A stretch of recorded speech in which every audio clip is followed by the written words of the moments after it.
Welcome back, guys. We are here at MSI 2021 as OK. Got the guns out here for game number 2 as we are getting ready to hop into Pentanet GG up against Unicorns of Love. How are you feeling about this matchup, Wolf? I think this is going to be a really interesting one. I feel like it's a big opportunity for Unicorns of Love. It feels like, you know, that's been the focal point of a lot of today's games is, you know, Unicorns of Love, they lost yesterday to RNG, they lost again today, and, you know, now they can maybe potentially bounce back against Pentanet.gg. If you're an Australian fan, you know, you're looking forward to what is a huge opportunity for so many of these players, their first time on the international stage, to maybe make it out of this group. It's a tough one. You know, it's not an easy group, as we've talked about so much already. But I think if you're a Pentanet.gg fan, you can be happy with the performances you've seen so far from these teams, considering the competition.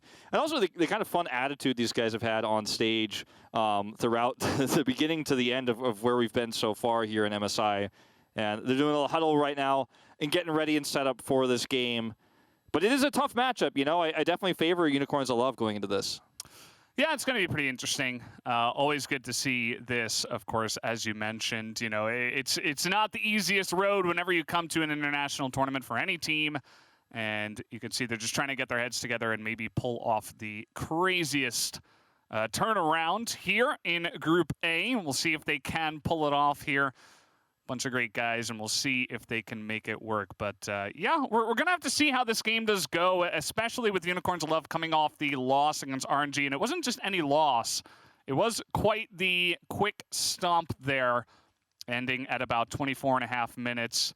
As you can see, they're doing their own huddle. It's, you know, you got to take each game one by one and try to erase what happened in the last one. Yeah, I mean, keeping your mentality straight like this in an international event is really, really important. You know, you're not playing in your home region. You've traveled, right? And even though we have this crowdless stage, it's a stage with, you know, so much pressure. There's so many eyes on you around the world. And so many of these Unicorns of Love players, they've actually been on, you know, arguably bigger stages than this before.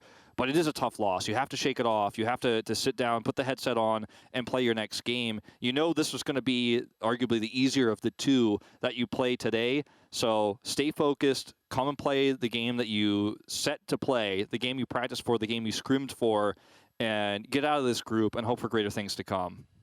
Yeah, and it does, you know, the pressure does fall on them today. This is the day where they do have to play the 2 matches back-to-back here. It is going to be up against Pentanet.gg, and we'll see what they have prepared for today as well, as we're almost ready to hop into Pick Ban. Really liking the sunglasses, by the way. Like the style we got going on here. Yeah. On the side of Pentanet.gg's coach. Very flashy style. You know, everybody's been talking about Pabu's hair, but the coach got yeah. the shades. It can be very bright, actually, in arenas like this. You know, sometimes you're, you know, there are big flashy lights because you got to get the best lighting possible on these players, on the casters as well. Can you imagine wearing sunglasses on a cast? It's happened before. On this, it definitely has. On this desk, in fact. But yeah, it's cool to see that they are having a lot of fun here as you can see we're getting the big zoom out here, perhaps almost ready to hop into this one. And I wonder how the picks do change up as well. Obviously, we saw that Unicorns of Love, Nomanz specifically, they're kind of moving into other regions, other territories, other ideas of what they want to do for drafts, trying to pull out all the stops, you know, pick out some stuff that's not exactly in the meta, but maybe it can catch RNG off guard. Maybe they do something like that here in this match against Pentanet as well. Certainly could. I want to talk about some of these Pentanet players too. You know, a lot of people think about, you know, the LCO region as a region of kind of rookies, right? Because they don't often get to go very deep in these international stages. Sometimes, you know, their road ins and play-ins, for example. But for players like Pabu, right, Praedyth and Decoy, and even Chazz, like these are really veteran players who've been playing for a long time. Like Pabu's actually been playing since 2015 as a pro. Mm-hmm. He's actually just won his first regional title, right? Like he's just won his first LCO title. Now he's on the international stage.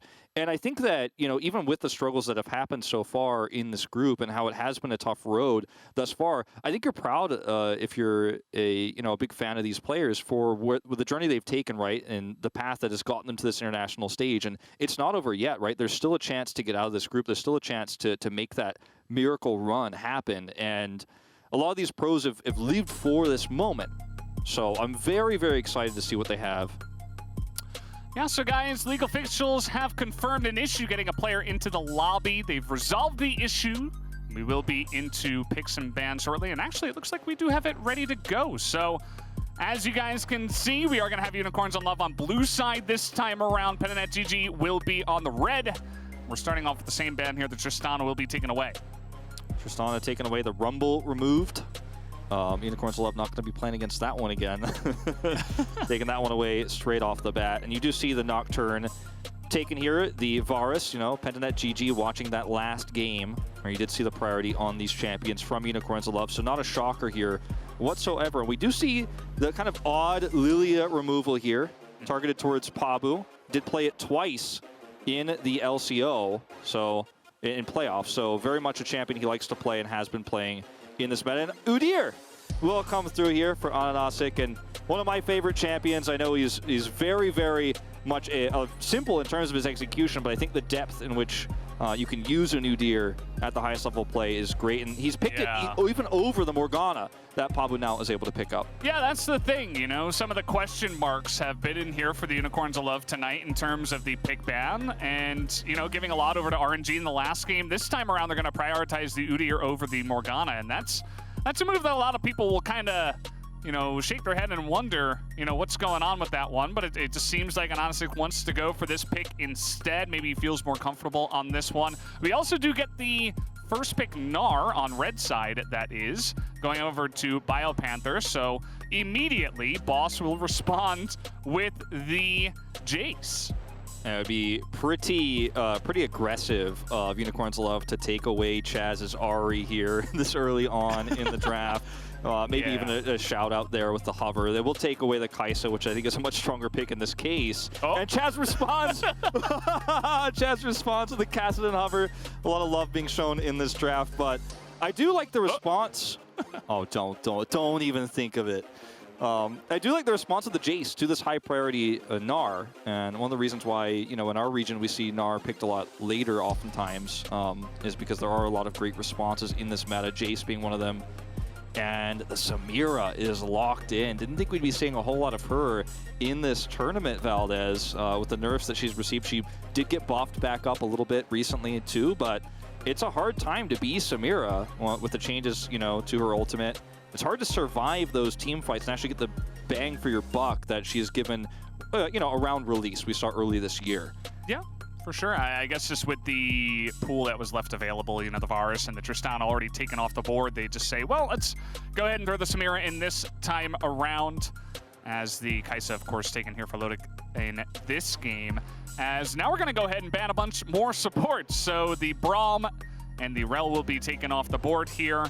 The Rel, one of the most common pairings, of course, for, you know, that bot pick Samira. You're going to have such great synergy with the Magnet Storm and the Inferno Trigger, and it's just really easy to set up for big value with those two heroes, or those two champions, rather, together in the bot side.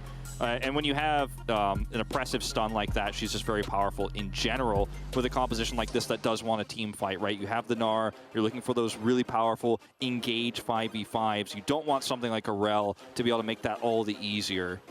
And we'll see the Nautilus ban to follow. Yeah.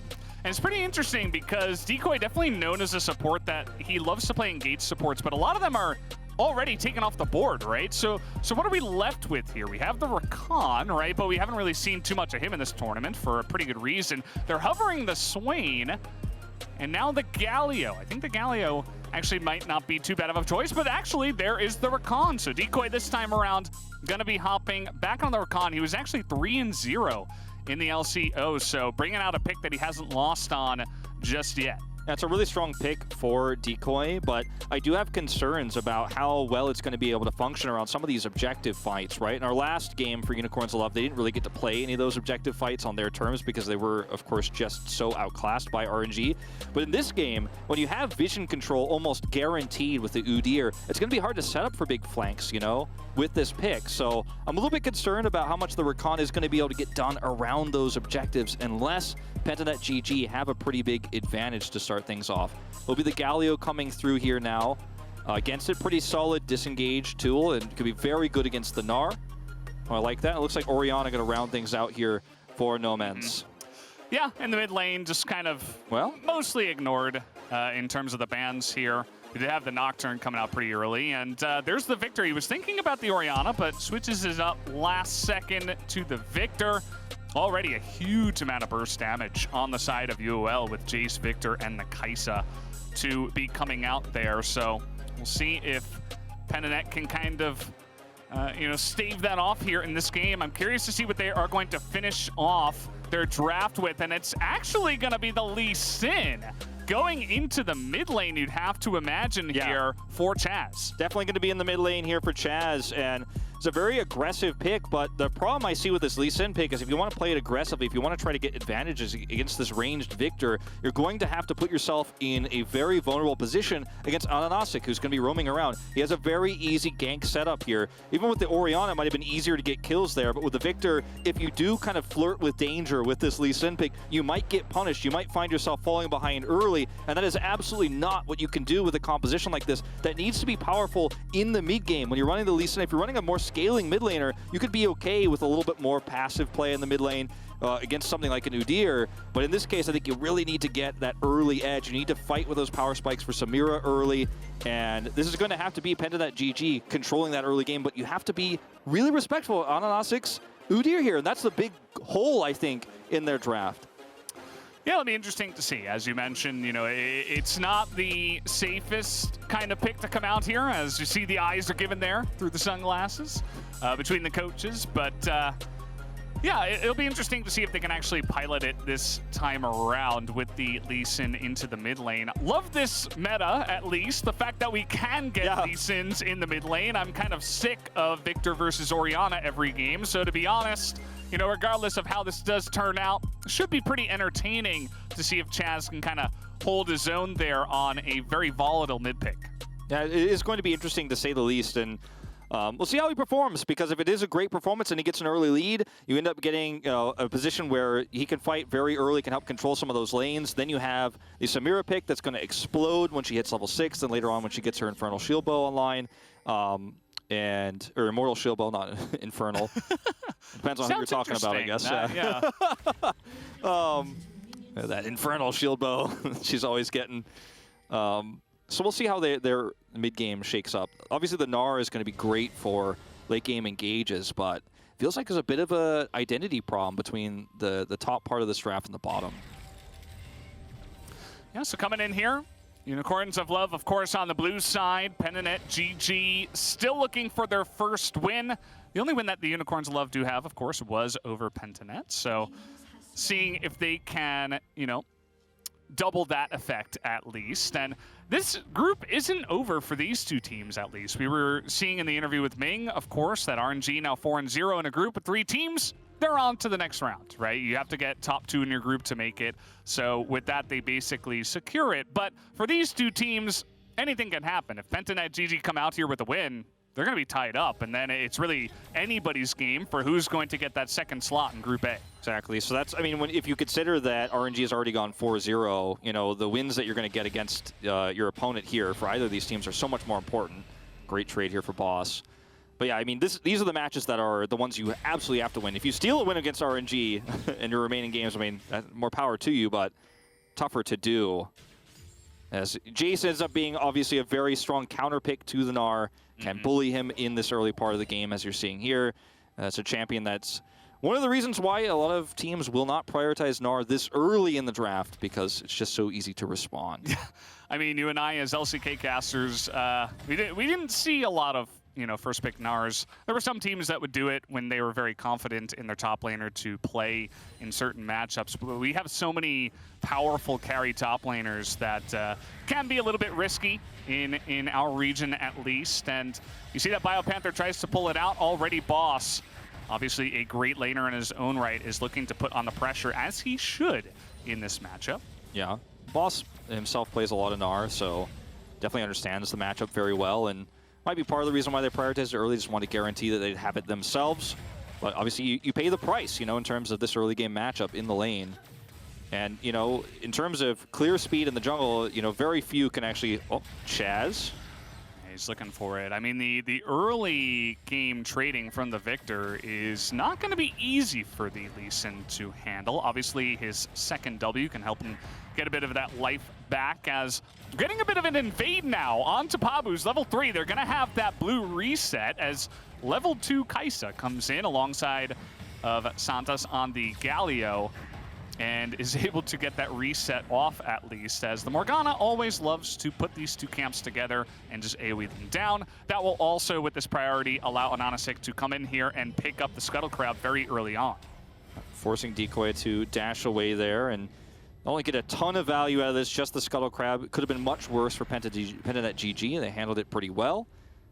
And this is where I'm talking about where you don't want to be as Chazz. This is a great route, though, because otherwise you're in an insane danger zone, right? Like, Pabu has to be nearby. But if you're being aggressive like this against an Udyr, you can be punished very, very easily. So Pabu kind of has to babysit now for just a moment. And very well played. Yeah.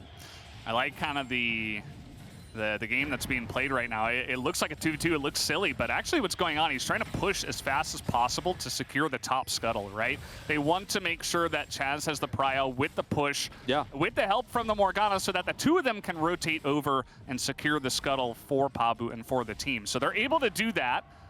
Obviously, Lee Sin, he's got some extra wave clear on the buff to his E, couple of extra seconds on that one, and so they're able to push in that lane very fast and secure that for Pentanet. You can see things have kind of started to swing the other way in terms of the pendulum that is this top lane as well. The prio there makes it a lot easier to guarantee that they're able to get that scuttle. So really nice macro play here from Pentanet GG. AHaHaCiK here going to go steal away the chickens here, take some extra gold and remove that from the Morgana, and also kind of stay near Nomanz here. Okay, getting in there again. Yeah, he's in the gravity field, has to hop away. And that's the one thing about the Lee Sin, is you almost always will have a way to get out of things as long as you have a minion wave coming in or a ward. And he is able to hop out and take a decent trade. Yeah, it's scary, you know, the deficit in terms of the CS, though, that is starting to appear here. And Nomanz has already teleported back in. Chazz has not actually based yet, so he's kind of caught between a rock and a hard place right now in terms of making sure he's getting that money, but also getting the items he needs to stay alive in this lane and be valuable as a Lee Sin. All right, the game. We're getting some action here. The taunt comes in. They're trying to burst down Decoy, and they will be able to, but here's the follow-up from PGG. They're looking for a kill now. They get an AHaHaCiK, and now Lodik pretty low. He's able to get zoned away, but Santos actually able to flash over the wall and escape himself, so turns into a 1-for-1, but also able to steal a camp there on the side of the Udyr. Not so bad at the end of the day. Yeah, not so bad indeed. And you can look at the level lead here as Nomanz actually hitting 6 first. He's just been untouched here in this mid lane. And even though it's a 1-for-1 trade, it could have been much worse for Pentanet GG. I feel like the growing issue is going to be this Viktor that ends up scaling up so well. Take a look at this new Axe Effect replay and how this all breaks down. AHaHaCiK just barely gets taken out here by Praedyth. Ends up being a 1-for-1. Meanwhile, the top side. Oh, here we go. The Predator Morgana. This is what you're looking for. The damage tries to come out here from Boss, but at the end of the day, he will be forced to flash out of that fight. Nice little gank timing there from Pabu, but this does mean that immediately the Udyr, who's got at least his chickens cleared, will just run towards that Infernal Drake and look to take this down very early. Yeah, there's just nothing that Pentanet GG can do about this at this stage. You know, right now, Praedyth went back, so it's going to be a flash for a Drake, and the longer the game goes on, obviously the Drake is going to be more valuable. Meanwhile, Chazz making a big rotation over here. They're going to steal away this blue, and they are just abusing Boss now on the top side of the map. Flashless, there's not much he could do. He's just going to have to sit there for a moment and then back as soon as possible once that wave is cleared. It's actually not half bad there for Pentanet. They're able to get that rotation in and steal a couple of the buffs. Now looking to get in there onto the Udyr. At least they're able to push him away. As you can see, Nomanz is also looking for blood here. He wants a fight, but now with BioPanther looking to rotate on down, and Pabu's got his ultimate and flash available. He's going to go in for that one, and Nomanz, there is no escape for him. Down he will go. He does not even use his flash. That is going to be just a straight-up kill going the way of the Lee Sin. Very clean here from Pentanet GG, and this is starting to look like a game where they can really get firm control over things. Meanwhile, on the bot side. Okay, able to get the blocker up there and deny any further damage. Praedyth really getting a little bit spicy himself as well, down in the bottom side, trying to force a trade. Yeah, he's got level 6 now, so those trades become a lot more scary on the side of Unicorns of Love. But, you know, something that we haven't really talked about too much, it's really come into play here, is how well Pabu has been able to stay around the mid lane and some of those vulnerable moments where it feels like maybe AHaHaCiK is actually going to get the upper hand. Just hasn't been the case because Pabu has been here, right time, right place, every single moment where things look dicey. In this case, BioPanther is rotated all the way down. They're going to end up getting a kill, but Pentanet GG have used the fact that Pabu's got the spell shield to make Chazz virtually invincible in a lot of these exchanges. It's kind of a weird interaction you don't normally get with junglers. They have that extra shield, they have the ability to stop that CC, and the Udyr pick just doesn't feel as threatening as long as he's aware and is hovering in that mid lane, which he's been doing a great job of. Yeah, the positioning of the flash as well, just to separate the two of them and force an AHaHaCiK to back away. I mean, he couldn't run in there, especially 2v3, so good vision control in the top river and a fantastic look and play there from Pabu. Actually looking to put the carry pants on this time around. The one thing, though, is that although AHaHaCiK is down on farm, he got the Infernal Drake, he also got the Rift Herald, and now he's looking to put pressure up on the top side. Remember, they have a huge amount of damage here with the Jayce, and they'll be looking for the kill first and foremost. Can they get BioPanther down? He will flash away, but the damage coming out here will just be too much. And a follow-up dive down in the bottom side, but Lodik's got a lot of support there. But here comes Chazz as well. Gets the kick and gets the kill under the turret. 4-on-2, no escape for the Kai'Sa. Very much a close call here for Pentanet GG. They want to get more. They're not done yet. Yeah, Santa's is dead too. Not much they could do there. No follow-up kill as well. The one thing Unicorns Love do get, at least, is the top lane turret. They're going to get the turret, and they're going to try to maybe look for more here because they know there was a huge commitment, and it was so late. You know, that fight in the bottom side, that skirmish took so long. Sure, they get the kills, but they are going to get an extra charge here on this Rift Herald. A lot of extra pushing power. That turret gold on the bottom side of the map for the plates just isn't going to be the same amount of value here for Pentanet GG, but power to him for the attempt, right? You have to do something when your top laner is getting dove like that. They're able to trade back on the map. Yeah, and immediately, just like this, I mean, we've got a pretty even game at this point in time, right? There's a lot of macro gold, a lot of objective gold over to the side of the Unicorns of Love, but some of the individual plays, the micro plays that have been made by Pentanet GG in this game, just picking up straight up kills and this fantastic dive in the bottom side as well, they're definitely holding their own this time around. They certainly are. You can see how well this was handled too from Unicorns of Love. You see the punch come through. There's just only so much that Santas can do, and the mini waves are crashing. He's got nothing to rely on here, but he does buy a lot of time for that top push to get extra value. Meanwhile, in live, yeah, it's kind of crazy that we're only 11 minutes into the game. I feel like, oh, wow, there's still plates available. Okay. It's a very fast-paced early game between these two teams. And, you know, we are also seeing a lot of value out of this Morgana. You know, it feels like for the longest time, Udyr has had such a fast clear speed. He's the one who's the king of engages. He's always able to threaten lanes. He's always able to get that assist count really high. It's actually Pabu who's been right place, right time, like I said before, in these ganks. He's actually up 20 CS at the moment, has those 4 assists. He's 100% kill participation. He's the most valuable player in this game so far, and that Morgana pick is certainly looking strong. Yeah, it's great to see him finally pop off in a game like this on a current meta jungler as well. Really cool to see how well practiced he is on this Morgana. A big grinder himself, always loves to talk about how much he's playing solo queue, and it's really paying off here as well, as the Morgana play has been stellar here in this game. Teleport. Yeah, they're looking for the play here on the Mountain Drake, and again, this is 5-on-5, but look at the Kai'Sa isolated down on the bottom side, and now Lodik's out of the fight. We'll see if he can try to join in here. The rest of UOL just in the river, trying to force the poke damage in, as the Dragon is going to reset and make things more difficult for PGG to just take this down. In goes Chazz, Pabu in the pit as well, and it looks like Unicorns just gonna let that one go. Pretty close there on the Seeker from the Kai'Sa, but not enough. And that will be the Mountain Drake going over to Pentanet. Yeah, you mentioned, I mean, it's so important that they actually cut Lodik off. He wasn't able to fight that battle, right? And, you know, he's just kind of stuck under turret. It's a 5v4 fight you can't take as Unicorns of Love, unfortunately. They're going to try to get something done here in the mid lane as the Drake gets taken, but ends up being traded now. Chazz going to get a lot of extra gold on the bottom side of the map, but it feels like this is just a game of trades in terms of objectives. You know, every time there's a commitment somewhere, there's one player or multiple on the other side of the map, even potentially even in some of these exchanges where they're getting value elsewhere. And it feels like Pentanet GG are just trading up those slightly in terms of these kills. The problem is, does their comp scale as well into the late game? They have a really nice team fighting comp, but this Viktor is going to become a problem the longer the game goes on. We talked about Nomanz liking to play more aggressive champions, but this is one of the ones he's been playing a lot recently in this meta. It's his favorite control mage, and he's had a very stable game. Yeah, looking very comfortable himself outside of the one time that all of Pentanet, it felt like, came into the mid lane and just kind of messed things up for him.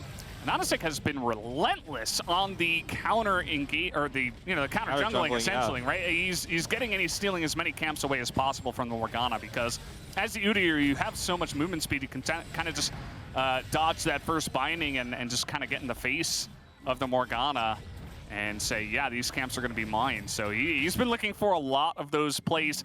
He's still down 20 CS though. Yeah, so. He really is. I mean, he's trying to find what he can in this game. I mean, what he doesn't, I mean, the Morgana clear time is so insanely fast. I mean, that's what I was saying earlier. It feels like no one could really rival Udyr for a very long time, but the Morgana is definitely popping up as one of those big new jungle picks that's very high prio right now in MSI. Bit of a surprising one. I don't think anyone would have said that something like that would have happened early on in the year, but big changes, big patches across regions, across this year of international play, or rather play around the world. Sometimes you see a champion pop up in one region. In this case, this champion's popped up when we have all the regions in one place, and it's cool to see.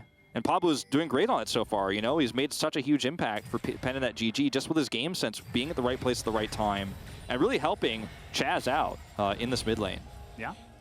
Some interesting plays there from the Unicorns of Love bottom lane, actually putting on a bit of a soft freeze, a little one. They kept the 3 ranged minions alive, and they kept the wave on their side of the lane as, it didn't amount to anything. It didn't pull Pentanet close enough to get an engage going, but it was pretty cute to see at least. As now, Pentanet GG saying, well, you got the first Herald. Let's try to get the second one. We're feeling confident right now in our position in this game. Boss, meanwhile, pushing bottom, so he is not here. He has teleport, but he's getting a lot of value the longer the skirmish goes on. Yeah. Gets a whole turret. And there is the teleport coming in as the frontline Santa's a huge engage comes in from the Rakan, but nobody goes down here. The Rift Herald does go the way of Pentanet GG. And AHaHaCiK trying to get away, but a huge Gnar into the wall, gets the 2, and the follow-up from Santa's is not good enough. Praedyth is going to live as well, picks up a double kill on his way out, and that is a big team fight win here for Pentanet GG. Yeah, Nomanz is just caught between a rock and a hard place there. Santa's tries to go in and save the fight. He's desperate. He's trying to make anything happen he can. He wants to turn it. He has a huge opportunity when everybody's stacked up like that, but it is just too little too late. And it felt like Unicorns of Love just spreading themselves a little bit too thin, trying to start this Rift Herald while also having Boss push a turret. He teleports in here, but by the time he's here, the fight is practically over. Santa's down at 1/3 health. And you can see Nomanz gets the pushback, but the rest of Unicorns of Left have gone to the left of this wall. There's just no way they can rejoin. The Gnar ult is perfect, and there's just no way for this fight to be turned around. Santos tries his best, okay, to turn it, but it's not going to happen. And Sunglasses down now. Yeah, taking a closer look. Speaking of guns, oh, there they are. We got both sets out tonight from the coach. Nice to see.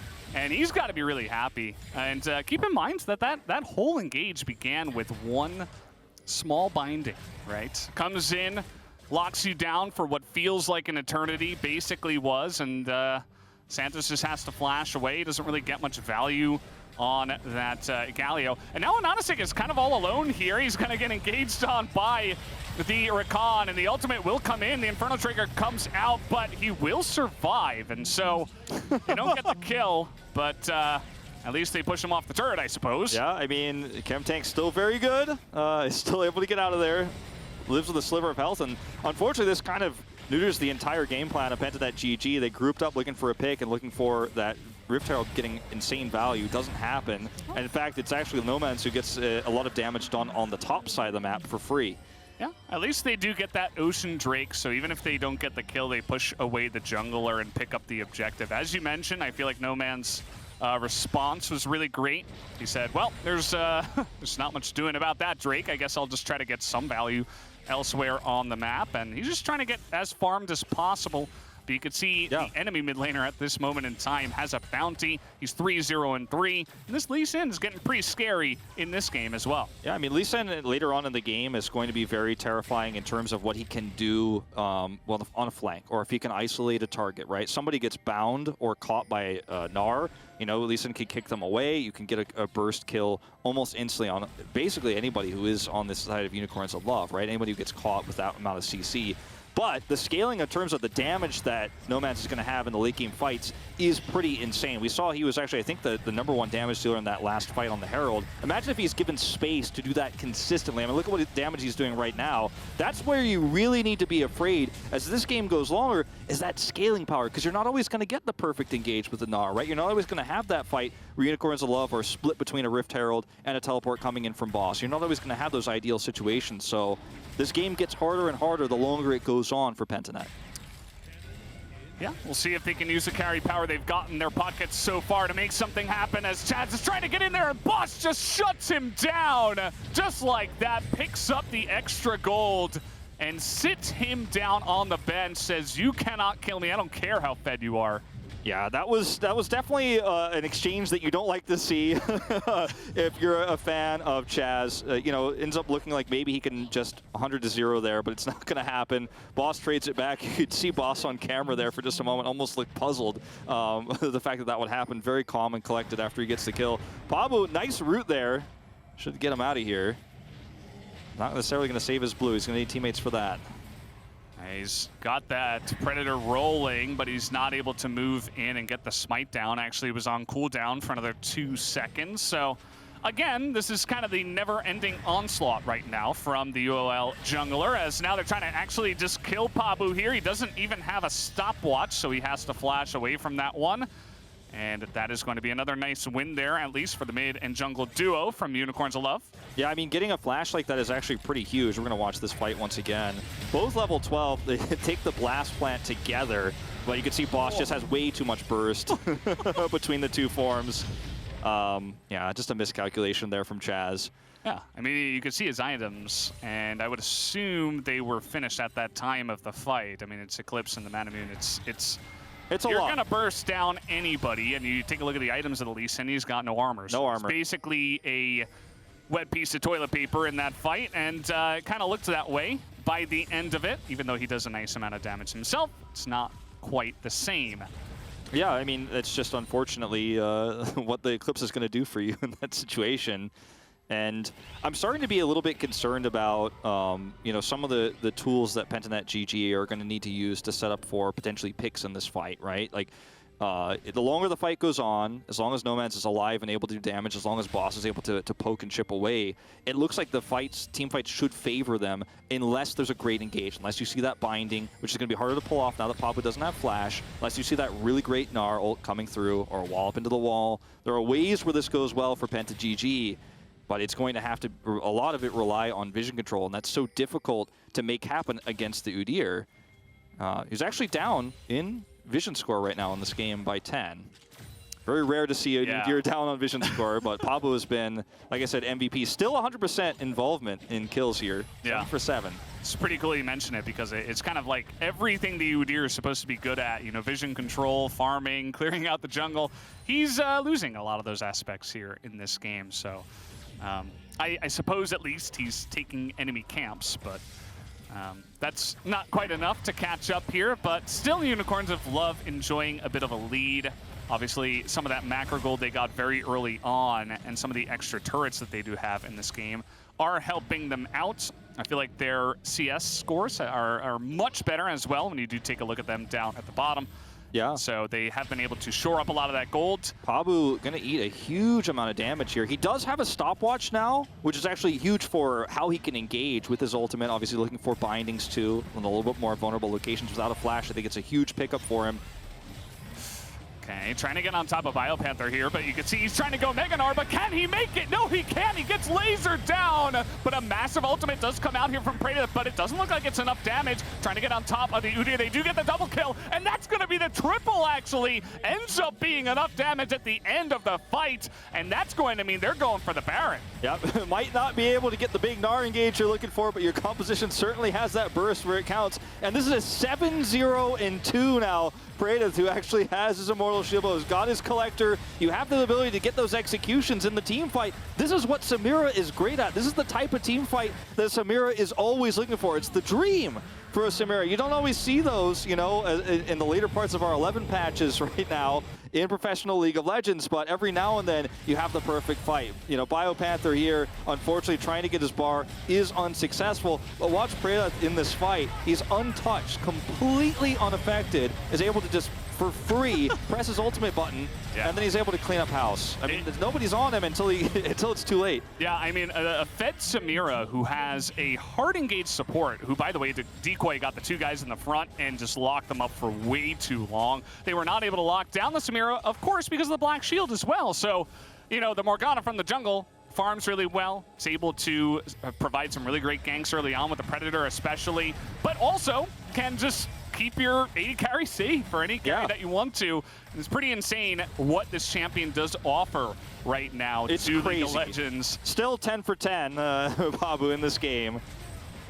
This is looking, I mean, it's looking more and more doable by the look of things for PGG at every moment. You know, I didn't trust that this composition would be able to fight correctly in some of these straight up 5v5s. Yeah. So we're going to go into our Red Bull power play here, Red Bull Baron power play, that is to say.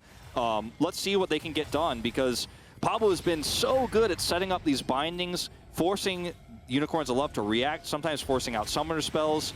And here he is again, you know, with relative impunity, tossing out these bindings. You get one of those, you get a pick, and then suddenly the whole game's opened up when you have this Baron. Yeah, I love how Pentanet GG come into this fight, and they're down 0-3, but it doesn't matter. They're playing so confidently, and I love how well they've been able to transition from the early to mid game. They're making use of this mid game power spike, as you mentioned, and 7-0-2 Samira, Praedyth is having a crazy pop-off game right now. This is the competition we wanted from Group A, and we are getting it out of them as the ultimate does come out onto an AHaHaCiK, but they're very deep into the jungle, and Boss, kind of the boss of his team right now, is going to escort them out of the jungle. Yeah, it looks a little bit awkward there. Pabu saw an opportunity to try to ult, but unfortunately BioPanther and Chazz are not here. You're not going to want to take that fight there isolated as 3, so he flashes.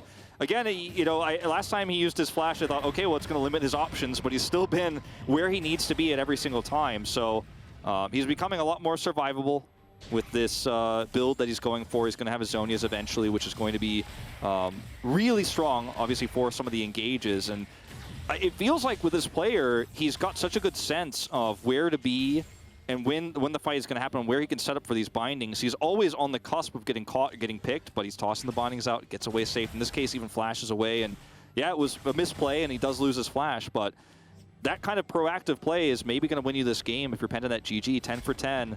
On the assists, and this Baron fades away. Unicorns of Love grouping up. Yeah, just trying to clear out some of the vision that has been put down in their jungle at this point. This game very much even, although we do have this crazy fed Samira. You've been saying it all game. I mean, the Viktor's kind of getting out of control as well for Nomanz. Even though he doesn't have the kills to really back it up, he is extremely well farmed. And if Unicorns of Love get a fight on their terms, maybe blow up the Samira, they can absolutely take a fight here. Both teams have 2 dragons, right? Yeah. I feel like really anything can happen at this point in time, and it'll be interesting to see who is going to run away with this one. It's as close as you can ask for, right? I mean, we're really on a knife's edge. And this next Drake fight might really be what shoves one of these teams off the edge. Because, again, the sustained damage, the poke for Unicorns of Love is fantastic, but the engage tools and the burst damage that the Samira shouldn't be able to have, right? It's very rare to see this. A 7-0-2 Samira does mean the Pentanet GG, if they get the fight on their terms, can set up for that CC or get that Gnar ult in, really do have some burst potential. So, I mean, this is really anyone's game to take. These are the close games we've been waiting for. We haven't always gotten in the group stage of MSI, but we're getting there right now. Well, that's a nice start for the Unicorns of Love. Obviously, there is some amount of sustain here for the Samira, but if you're going to win a fight, it's probably going to come off the back of some big poke damage first, and then you get the engage going. As they find Nomanz on the bottom side, the Galio ultimate is going to help out quite a lot, but down will go the Viktor, and just like that, one of the most fed members on the side of Unicorns of Love goes down without much of a fight, and that will be the Dragon going over to Pentanet, you would have to imagine. Yeah, you cannot fight without your Viktor. I mean, he is going to be the major source of damage. He's who Pentanet GG target down and eliminate early on. I mean, how Viktor is played at the highest level, you're often walking a tightrope because you want to maximize your damage, but you have to position yourself for maximum safety too, and he ends up getting caught and picked, and that's the end of team fight potential here for Unicorns of Love. Meanwhile, you can see Pabu is just taking this by himself. They're not just going to get a Drake, they're going to get a turret too, they're going to get mid-control. Yeah, it's really great to see, and I mean, you look at the battlefield that was just fought there, there's only vision for Pentanet, there's nothing for the side of Unicorns, so as you mentioned, you kind of got to be careful when you are running through some of that vision where you're not sure if the enemy does have that vision. Nomanz immediately going to teleport to the top lane. Yeah, they want to push this hard. They're all grouped up, and they know that this is a timing where Pentanet want to back and reset, so this actually ends up working out really nicely. Potentially it could if they are able to push this further, but Pentanet do respond here. And, you know, for Unicorns of Love, you're in a really tough spot because now Pentanet GG have the soul point, so they can obviously get the next Drake to finish the soul. You have to take that fight. You can't let that go anymore. They have map control very strongly. Look at the wards across the map right now. And, you know, you're in a situation where you're constantly getting picked. Players are getting caught, and, you know, stuff like this is very risky given the circumstances. You end up getting caught here as Nomanz, and that might actually cost you the game. So you have to play passively. And Pentanet GG are very much happy to sit back and wait for that next objective. Might just be the Baron fight we're looking at here for them. If they take that swimmingly, it might just be the game. And the Baron comes up here, and I thought maybe Unicorns would have done something crazy and run at it, but not going to go for that just yet. Just going to sit here in the mid lane, potentially look for some picks.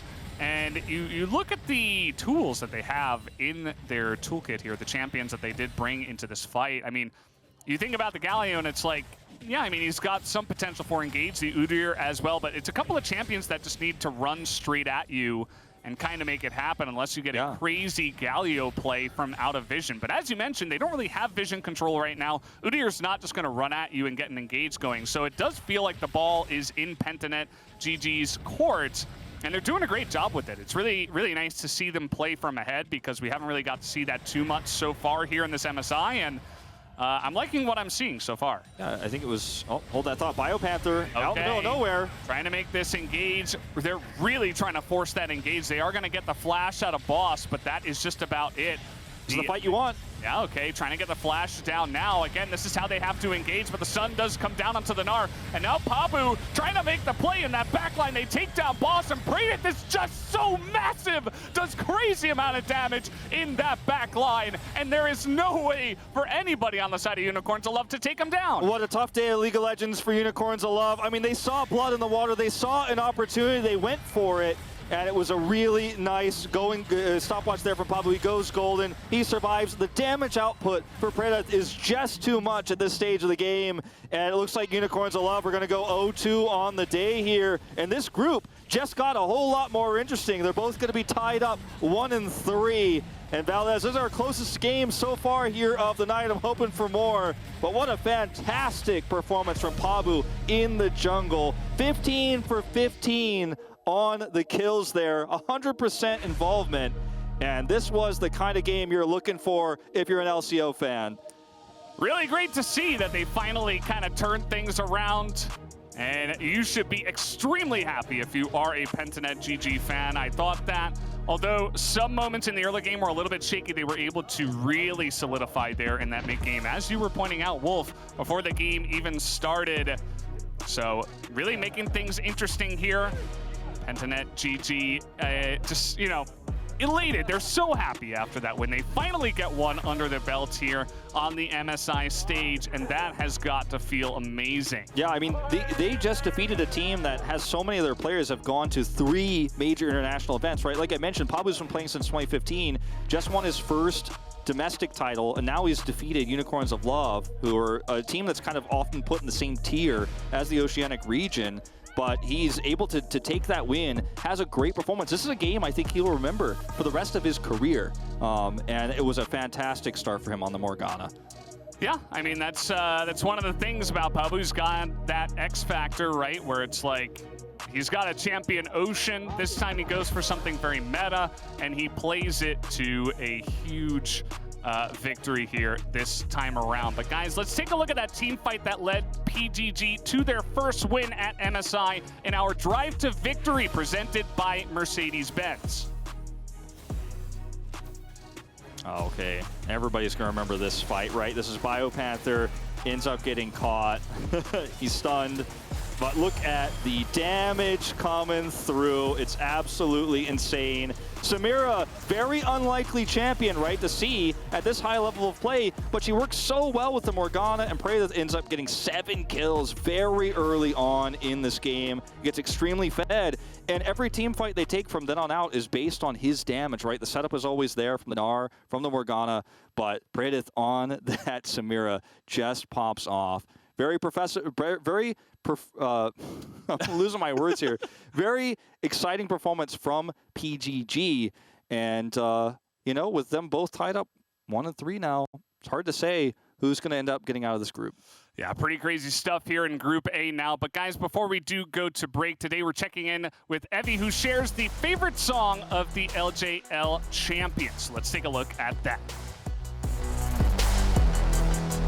こんにちは。日本から MSI へ出場するデトネーションフォーカスミのエビです。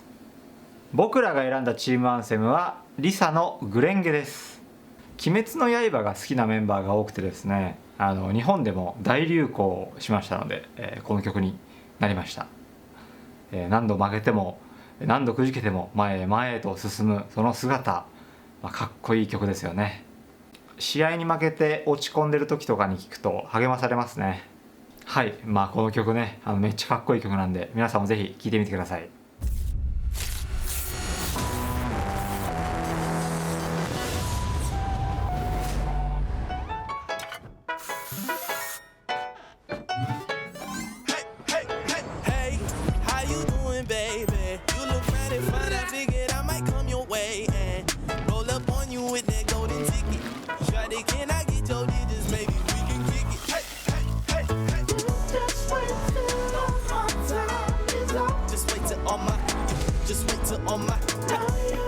Smell irresistible. The new Axe effect.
Pabu, thank you so much for joining me. I'm so glad that you managed to turn things around today. Could you let me know maybe what was different compared to the previous games you had?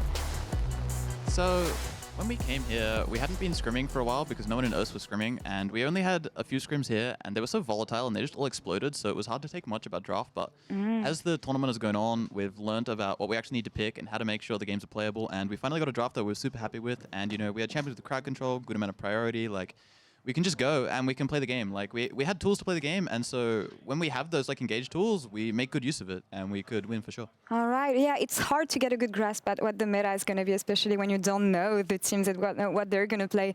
A pick that was pivotal here in this game was the Morgana jungle. It's the champion that we've often seen at MSI so far. Can you let me know what is special about this pick and why do you enjoy playing it?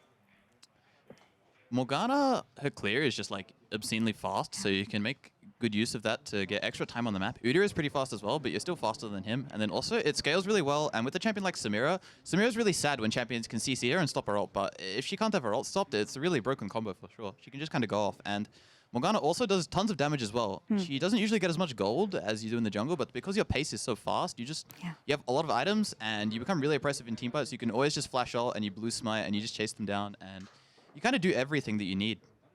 Yeah, fast clear, dark binding, and when it connects, we know how deadly it can be. Now, focusing more on the group. First win, that's a huge improvement for you. You still have a lot of games to play, especially tomorrow. What is going to be the focus for you in the next games?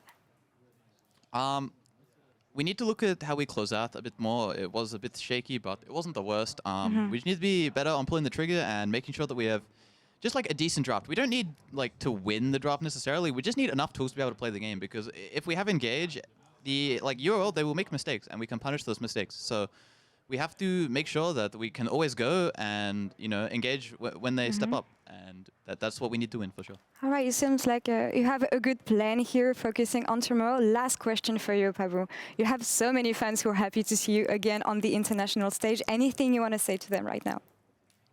I mean, there's so many of you that have so many kind words for me. Every time we lose, there's you know, lots of people who have my back, and you know, it feels good to get a win for everyone out there, you know, cheering on. I hope we can bring you some more and make you guys proud. Well, thank you for the interview. Amazing hair once again, and we'll see you tomorrow. And on our side of the studio, we're going to take a short break, and we'll be back in a few minutes with Detonation Focus Me versus Damwon Kia. Stay tuned.